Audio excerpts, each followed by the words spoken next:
আমাদের ইন্ডিয়া থেকে বাংলাদেশে আমি কি করে প্রবেশ করলাম, ভিসা পাসপোর্ট সহ কী কী ডকুমেন্টস চেক করলো, কোথায় কোথায় চেক করলো, কি কি প্রসিডিওর থাকে, সমস্তটা এই ভিডিওতে আমি তোমাদের সামনে দেখানোর চেষ্টা করব। তো ফার্স্ট আমাকে টাকা চেঞ্জ করার জন্য একটা জায়গায় যাই, ওখানে অনেক দোকান এজেন্সি রয়েছে যে তোমাকে টাকা চেঞ্জ করিয়ে দেবে, টাকা ভাঙিয়ে দেবে। এটা বলে রাখি, এটা হচ্ছে লিগাল, কারণ এখানে তোমাকে কোনো রসিদ দেওয়া হবে না, কোনো মেমো দেওয়া হবে না, কিছু দেওয়া হবে না। তোমাকে নিজের দায়িত্বে ওরা টাকা তোমাকে ভাঙিয়ে দেবে, তুমি ধরে না, ঠিক আছে? ওখানে কোনো বিএসএফ স্টাফ বা কোনো স্টাফ কিন্তু তোমাকে আটকে দেখবে না যে তুমি বাংলাদেশে টাকা করেছো কি না করেছো। বাট একটা এজেন্সি হয়, তোমাকে ফার্স্ট ওখানে যেতে হবে। ওখান থেকেই তোমাকে যেখানে তুমি টাকা চেঞ্জ করবে ওখানেই তোমাকে ইমিগ্রেশন বলে একটা স্ট্যাম্প মারা কাগজ হয়, যেটা তোমার ফার্স্ট স্টেপ। তো ইমিগ্রেশন কাগজটা নিয়ে তোমাকে আরেক নেক্সট জায়গায় যেতে হবে।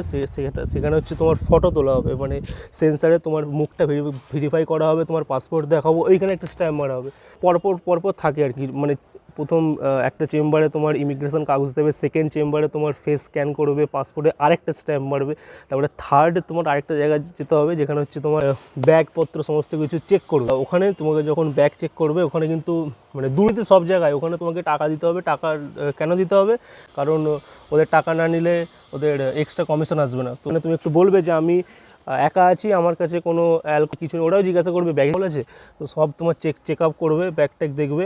তখন তোমাকে যখন ওরা টাকা চাইবে 100 টাকা, তুমি যখন বলবে কিসের টাকা স্যার, তখন বলবে পাসপোর্টের জন্য তোমাকে 100 টাকা দিতে হবে। তো তুমি যদি না দাও, তাহলে তোমাকে বলবে তুমি যেখান থেকে টাকা ভাঙিয়েছো, নিশ্চয়ই টাকা ভাঙিয়েছো, সেখানে তুমি রসিদ নিয়ে এসো যে তুমি বাংলাদেশের টাকা চেঞ্জ করেছো ইন্ডিয়ার টাকা। তো তোমাকে তোমার রসিদ দেখাতে পারবে না, বাট তোমাকে 100 টাকা ওখানে দিতে হবে। পরপর তিন জায়গায় তো ব্যাগ চেক করলো, তারপর আবার তোমাকে ব্যাগ চেক করা হবে যে ব্যাগের মধ্যে কী আছে কি না আছে। আমি বলবো যে ওই কিছু জামা নেবে, কলগেট, ব্রাশ, সেন্ট এসব রাখবে, নাহলে তোমার অনেক চাপ হবে, কারণ তোমাকে পরপর ব্যাগ খোলা করাবে। মানে ব্যাগ যেগুলো চেক করলো, তারপরে তুমি যখন আবার বাংলাদেশ বর্ডারে জাস্ট মানে ওয়েলকাম টু বাংলাদেশ লেখা থাকবে, ওই বর্ডারের আগে তোমাকে ডাকা হবে যে তোমার ডকুমেন্টস সব চেক করা হবে, পাসপোর্ট ভিসা চেক করা হবে, ব্যাগপত্র চেক করা হবে। মানে 5 জায়গায় তোমার ব্যাগ চেক করা হলো। তারপরে ফাইনালি আমি বাংলাদেশে ঢুকেছি। এটা হচ্ছে আমার জার্নিটা, বললাম কী কী চেক করে, কোথায় চেক করে, আর কী কী ডকুমেন্টস চেক করে বলতে পাসপোর্ট আর ভিসা থাকলেই তোমার হয়ে যাবে, আর কিচ্ছু দেখে না।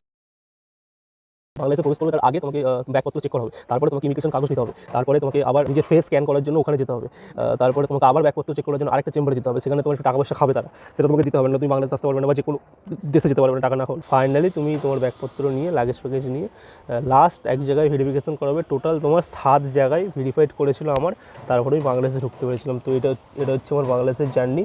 তো এরপর আমি সুন্দরবন যাবো, আরও অনেক জায়গায় যাবো। আর বাংলাদেশের ছোটোখাটো আমি তথ্য তো তোমাদেরকে দেখাতে থাকছি। আর যদি তোমরা সেই তথ্যগুলো জানতে চাও, আমাকে ইনস্টাগ্রামে ফলো করে দিও, ইউটিউব চ্যানেলে সাবস্ক্রাইব করে রেখো। আমি এরকম অনেক অন্যান্য জায়গায়, অন্যান্য দেশে যেতেই থাকি, তো ফলো করে রেখো, সাবস্ক্রাইব করে।